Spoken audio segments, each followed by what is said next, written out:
किसी के बच्चे के जो पिताजी हैं वो तुम्हारे पिताजी से पूछते हैं मेरे लाला का सिलेक्शन हो गया, तुम्हारे लाला का हुआ कि नहीं हुआ। अगर तुम चाहते हो कि उस टाइम पर तुम्हारे पिता की नजरें झुकी रहे और वो कहे कि मेरे लाला का सिलेक्शन नहीं हुआ तो बेशक मत पढ़ना। लेकिन अगर तुम चाहते हो कि उस टाइम पर उनकी आवाज हो, अगर तूने शेर पाला है तो मैंने भी शेर पाला है। अगर तेरा शेर शेर है तो मेरा शेर सवा शेर है।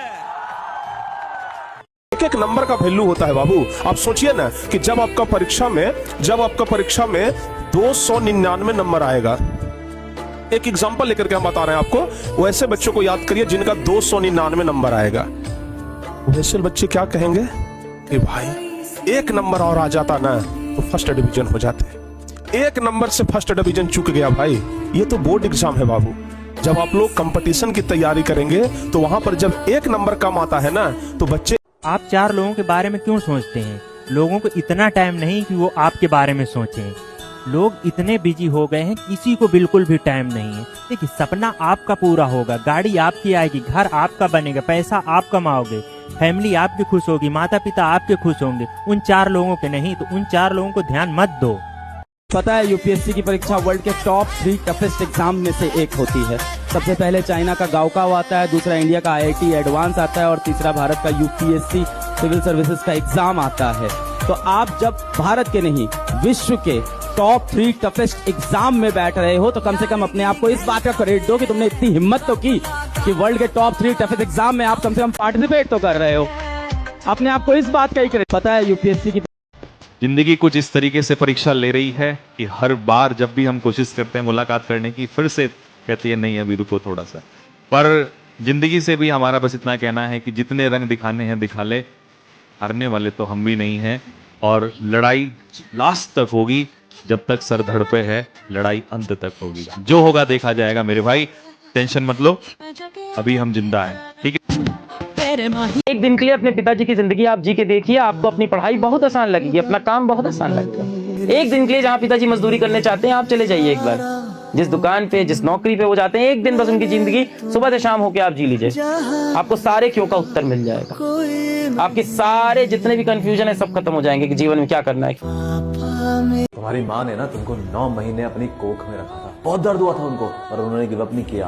पिछले 15-20 साल से तुम्हारे पिताजी सब कुछ छोड़कर, अपने सारे सपने भूलकर तुम्हारे लिए लगे हुए हैं, उन्होंने गिव अप नहीं किया। तू क्यों बहाने बना रहा है? कब तक बोलता रहेगा ये नहीं है वो नहीं है? कब तक आलस में पड़ा रहेगा? कब तक टाइम? समय पूछ के थोड़ी आता है कि मैं अब खराब समय शुरू हो रहा हूँ, तो किसी भी मोड पे एक फोन से शुरू हो जाता है। अगर आप ये कर पाते हैं तब तो ठीक है, नहीं कर पाते हैं तो फालतू माँ बाप को गलत उम्मीदों में और गलत आशाएं मत बंधवाना, क्योंकि एक मध्यम वर्ग। अभी तुम्हें लग रहा होगा कि रास्ता बहुत मुश्किल है, पढ़ाई बोझ लग रही होगी भाई, आपकी मेहनत का रिजल्ट जल्दी नहीं मिल रहा होगा। लेकिन एक बात याद रखना बस, कि जो स्टूडेंट्स रात में जागकर अपने सपनों के लिए लड़ता है, कल वही अपने परिवार का सबसे बड़ा ताकत बनता है। समय भाई सबका आता है, बस मेहनत नहीं रुकनी चाहिए, क्योंकि एक दिन आपकी सफलता उन लोगों की जवाब बनेगी जो आपको आज हल्के मिले रहे। इसलिए थकना नहीं, रुकना नहीं, क्योंकि आपका सपना भाई छोटा नहीं है। दिन रात एक कर दो, वो पल जीने के लिए, वो मोमेंट जीने के लिए। इंसान का जब बुरा वक्त चलता है ना, तो कुछ लोग उसकी औकात पे नहीं चलते। तो इसीलिए इतनी मेहनत करना कि जिन लोगों ने उंगली उठाई थी ना, वो लोग तुम्हारे सामने खड़े होने से भी कम। इतनी मेहनत करना है। तुम अपने स्वाभिमान को जिंदा रखना।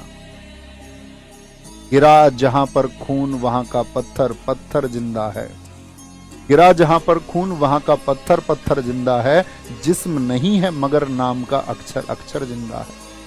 जीवन में यह अमर कहानी, अक्षर अक्षर गढ़ लेना। सूर्य कभी तुम्हारा सो जाए तो महाराणा प्रताप को पढ़ लेना। जिसके कंधों पर जिम्मेदारी होती है, याद रखना, उसे रोना भी उसे अलाउ नहीं होता है। तुम रो भी नहीं सकते, तुम डर भी नहीं सकते, क्योंकि तुम्हारे कंधों पर जिम्मेदारी है। जिम्मेदार आदमी बहुत कम होते हैं इस दुनिया में। अपने बारे में अपने अगल बगल के लोगों को गड़बड़ ना बोलने दो। कोई आपसे कह रहा है आप नालायक हैं, तो आप भी मत मारिए कि मैं भी नालायक हूं, तू भी नालायक है, सब मिलके नालायक होंगे ना। आदमी क्यों छोटा रह जाता है? क्योंकि उसके अगल बगल के लोग उसको बार बार ये एहसास दिलाते कि तू छोटा ही रहेगा, तू बड़ा काम नहीं कर सकता, राइट? और वो भी मान रहा है, गलती उसकी भी है, गलती उसकी भी कि उन्हीं के साथ उठ बैठ रहा है। अगर आपको जिंदगी में बहुत आगे जाना है, 2-4 ऐसे लोग रखिए जो फालतू का ही आपसे बोले कि आप कमाल के आदमी हैं, आप बहुत बड़ा कांड करेंगे। आपसे बड़ा कोई, यानी आप इतिहास बनाने के लिए। दिन है तो रात आएगी, रात है तो दिन आएगा, दुख आया है तो सुख आएगा, सुख आएगा तो दुख आएगा। ये क्रम चल रहा है प्रभु, हमको इस क्रम को तोड़ना है, सुख दुख के इस चक्र को तोड़ करके भगवान की प्राप्ति करनी, तो इसमें सहना पड़ेगा। हमारे लोकतंत्र के चौथे स्तंभ का जरा ये वीडियो देखिए आप। YouTube वाले स्टार टीचर्स जिनको कुछ जानना ना कौड़ी, कभी ब्लैक बोर्ड, जिसको लोग लूटते रहते हैं ना, तो लुटाने वाला उस पर रीझ जाता है।